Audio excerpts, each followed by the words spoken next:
చేద్దాం.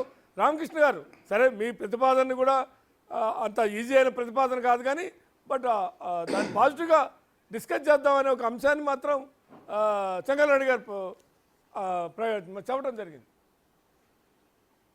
సార్, వారు డిస్కస్ చేస్తాం అనే ఒక పాజిటివ్ మాట అనేది అంటున్నారో దాన్ని ఖచ్చితంగా మేము కూడా స్వాగతిస్తాం. కాకపోతే డిస్కస్ చేసే దానికన్నా కూడా మేము అంటుంది ఏంటంటే మీరు ఇచ్చిన హామీని అమలు చేయాలి అంటున్నాం. సో డిస్కస్ చేసే ఆలోచన అంటే రాజకీయ భాషలో అది దూరం పోద్ది. అమలవుద్దా అనేది తెలియదు, కానీ మీరు ఇచ్చిన హామీ అమలు చేయాలని చెప్తున్నాం. గఫూర్ గారు ఏదైతే చెప్తా ఉన్నారో డెఫినెట్గా మేము కూడా ఏమి ఫస్ట్ షర్మిల గారు చెప్పడం జరిగింది, ఈ ప్రభుత్వానికి మేము ఒక 6 నెలల సమయం ఇస్తాం, ఇచ్చిన హామీలు ఎంతవరకు నెరవేరుస్తారో చూస్తామని చెప్పాం. 6 నెలల సమయం దాటింది కాబట్టే ఈరోజు కాంగ్రెస్ పార్టీ స్ట్రైట్ అవే ఇవాళ వాళ్ళని క్వశ్చన్ చేయడం జరుగుతూ ఉంది. ఇవాళ కేంద్రం నుంచి మీరు ఎంత తెచ్చారు, మేము ఎంత తెచ్చాము అంటే ఇవ్వాల్సిన నిధుల కన్నా కేంద్రం ఏమన్నా మన రాష్ట్రానికి అదనంగా ఇచ్చిందా? అంతకు మించి అదనంగా ఇచ్చిందంటే ఏ సెక్షన్లో ఎక్కడెక్కడ గ్రాంట్స్ గా ఈ రాష్ట్రానికి ఈ కూటమి ప్రభుత్వం తేగలిగింది అది చెప్పాలి. అమరావతికి అప్పిచ్చారు, దాని వరకు స్పష్టంగా కనపడతా ఉంది. పోలవరం ఖచ్చితంగా కేంద్రం కంప్లీట్ చేయాల్సిన ప్రాజెక్టు, అది వాళ్ళ బాధ్యత. దాన్ని మీరు క్రెడిట్ తీసుకోండి. మీ అంతో ఎంతో విజనరీ యొక్క అనాలోచిత దూరం వల్ల పోలవరం ఈ రోజు ఆ పరిస్థితికి వచ్చింది అనేది అందరికీ తెలిసిన స్పష్టమైన విషయం. సో అది కూడా వాళ్ళు కంప్లీట్ చేయాల్సింది. ఇవేది కాకుండా అదనంగా ఈ రాష్ట్రానికి మీరు ఏం తీసుకొచ్చారు అనేది చెప్పగలిగితే సంతోషిస్తాం. తర్వాత సార్, బహుశా మీరు మీ సబ్జెక్ట్ లో ప్రత్యేక హోదా గురించి కూడా ఎత్తినట్టున్నారు.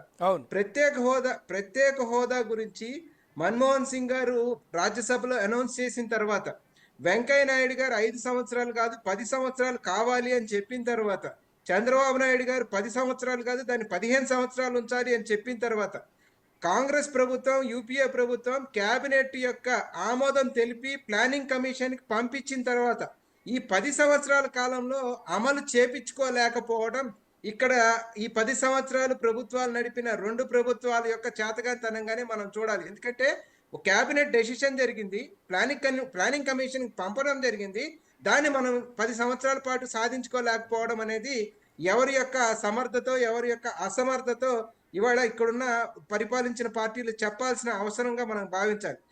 ఖచ్చితంగా ఈ 2 పార్టీలకు సంబంధించిన నాయకులు ప్రత్యేక హోదా వస్తే ఈ రాష్ట్రం ఎంత అభివృద్ధి చెందుద్ది అని ఇద్దరు కూడా మాట్లాడిన క్లిప్పింగ్స్, ఇద్దరు కూడా మాట్లాడిన వీడియో ఫుటేజెస్ మన దగ్గర ఉన్నాయి సార్. సో అటువంటి తరుణంలో ప్రత్యేక హోదాని ఈ రాష్ట్రానికి సాధించలేకపోవడం, వెనకబడిన జిల్లాలకు సంబంధించిన ప్యాకేజీ ఖచ్చితంగా కేబీకే తరహా ప్యాకేజీ, రాయలసీమ కావచ్చు ఇటు ఉత్తరాంధ్ర కావచ్చు, ఆ ప్యాకేజీని సాధించుకోలేకుండా పోవటం. నాకు తెలిసి డ్రిప్ ఇరిగేషన్ కూడా వీళ్ళు ఆల్రెడీ పరుచుకుంటా ఉన్నారని చెప్తా ఉన్నారు, కానీ ఇంకా అమల్లోకి అయితే రాలేదు. డెఫినెట్ గా గత 5 సంవత్సరాలు దాన్ని అటకెక్కించిన మాట వాస్తవం, కానీ ఇప్పటికి ఇంకా అది అమల్లోకి వచ్చింది కూడా కనపడలేదు శ్రీనివాస్ గారు.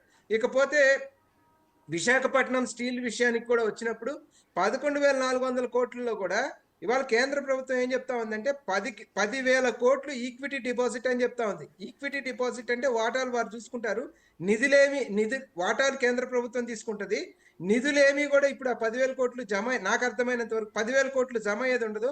పైనున్న 1,400 కోట్లు మాత్రమే వాడుకోగలుగుతాం. ఇప్పటికిప్పుడు తక్షణం స్టీల్ ప్లాంట్ కావాల్సిందేమో దాదాపు 5,000 కోట్లు పైన ఉంది.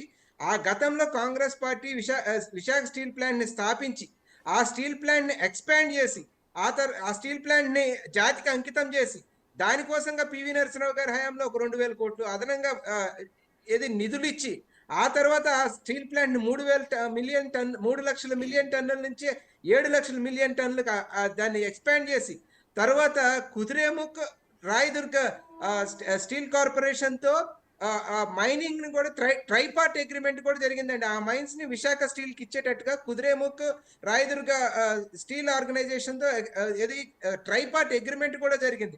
దురదృష్టం రాజశేఖర రెడ్డి గారు చనిపోయారు, తర్వాత తెలంగాణ ఉద్యమం, తర్వాత ఇవన్నీ ఆ స్టీల్ ప్లాంట్ కి సెయిల్లో కలుపుతారా, క్యాపిటివ్ మైన్స్ ఇస్తారా, ఏం చేస్తారనేది ఆ క్లియర్ కట్ ప్రపోజల్స్ లేకుండా పక్కనే మిట్టల్ నుంచి ఇంకొక స్టీల్ ప్లాంట్ తీసుకొచ్చి దాని మైనింగ్ కోసం ముఖ్యమంత్రి గారు మాట్లాడతా, అంటే ఈక్విటీ ఇన్వెస్ట్మెంట్ అంటే డెఫినెట్ గా డిస్ఇన్వెస్ట్మెంట్ ఆపాము అనే మాట మాట్లాడట్లేదు.